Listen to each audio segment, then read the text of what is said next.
Good morning, my friends. Up early in the morning. So I just figured like I'll just do a real quick record on something just because everybody keeps telling me they want to hear something from the podcast. The podcast, P.O.E, providing official entertainment, providing official education.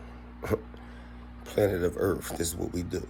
So anyway, it's your boy, Reckless World 7, Mr. L Vlogger when it comes to this podcast type shit. But watching the video of Wack 100, 6ix9ine, the academics thing.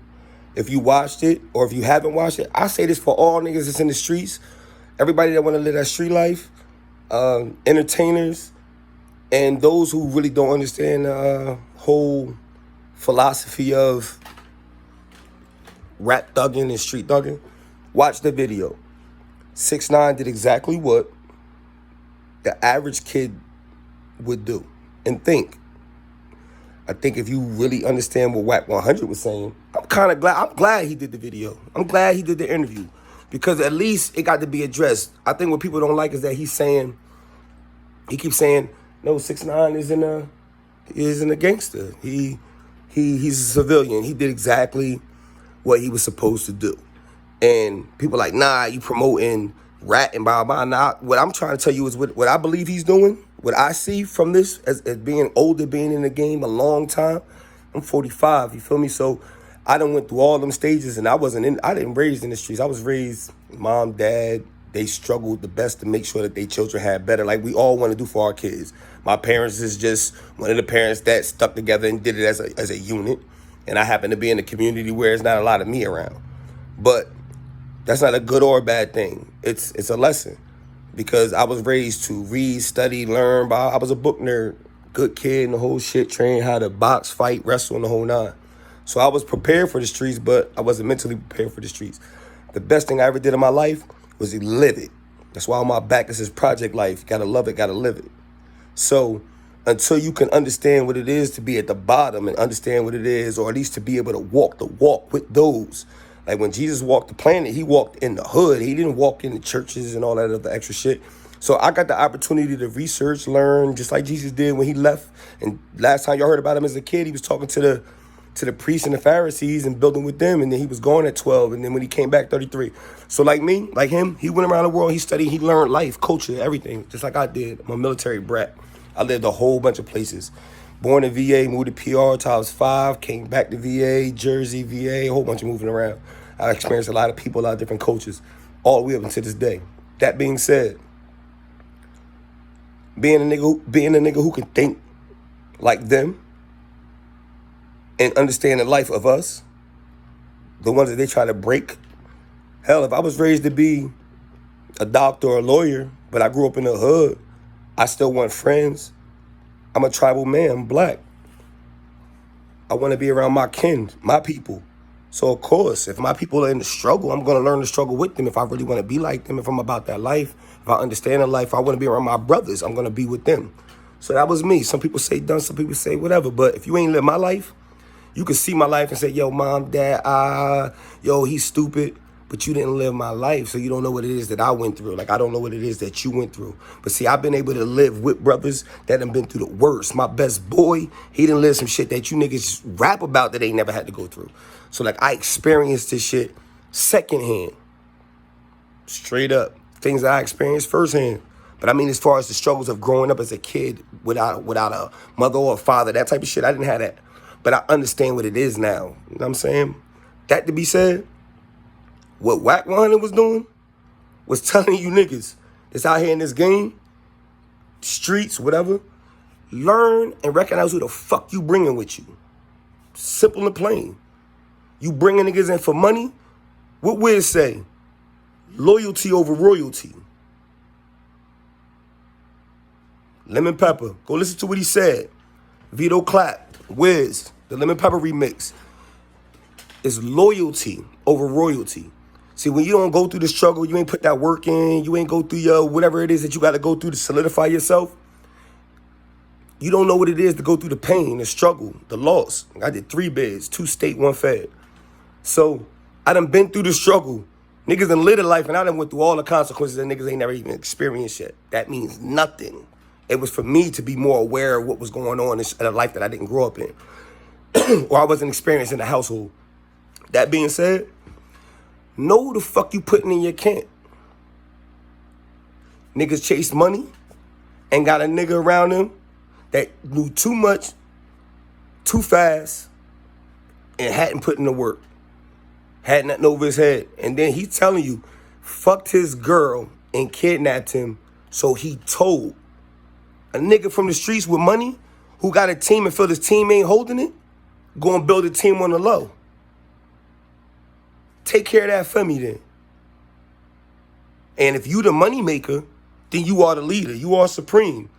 So all basically happened was you had a bunch of street niggas that you had control of, and because you ain't street, you didn't know how to fucking control.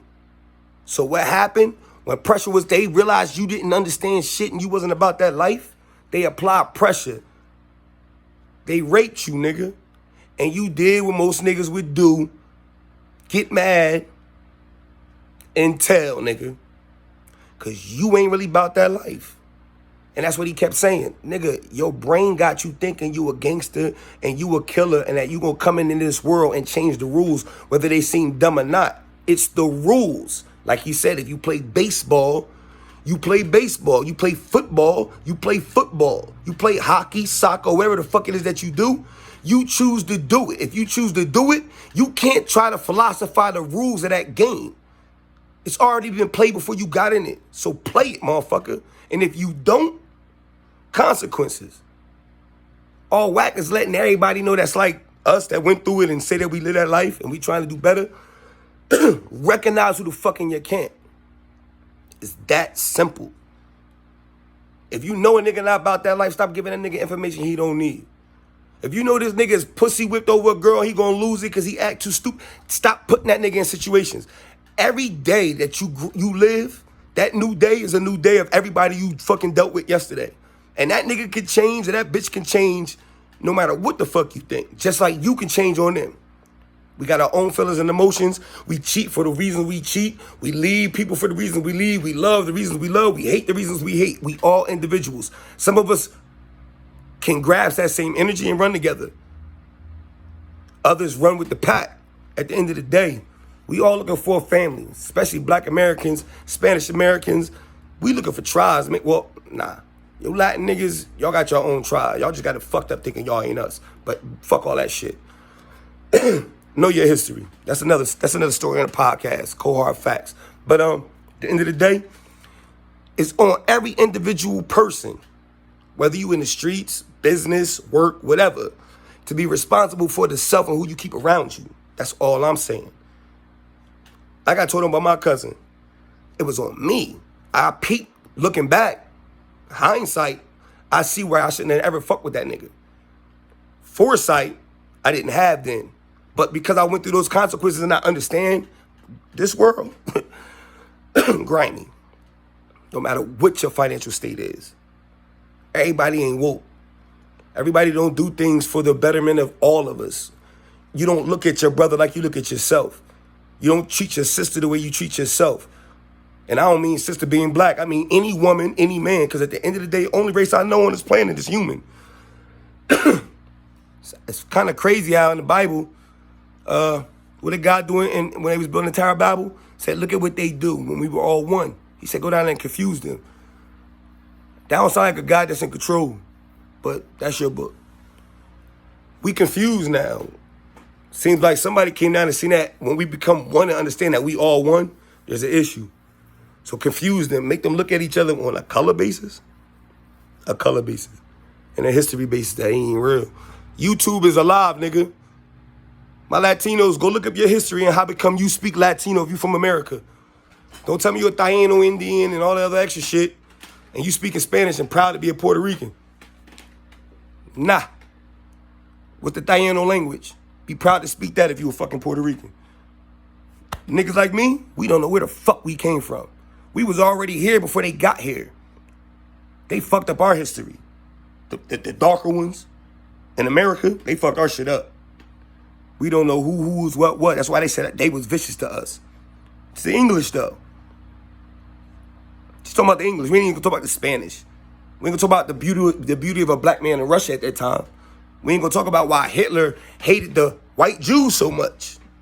It's a whole nother history out there that we ain't aware of because we worry about, oh, by the way, Locke killed Dipset. But we worry about that type of shit as the forefront of our lives. And the girl and the money. Intelligence, man. You got a phone that's basically like the power of God. You can ask it anything. Where did religion come from? Where's the black man from? Where's the white man from? Where's Latinos from? You can ask it anything. God, angels, aliens, anything. This world, we so much of a consumer. All we take is whatever they tell us is popular.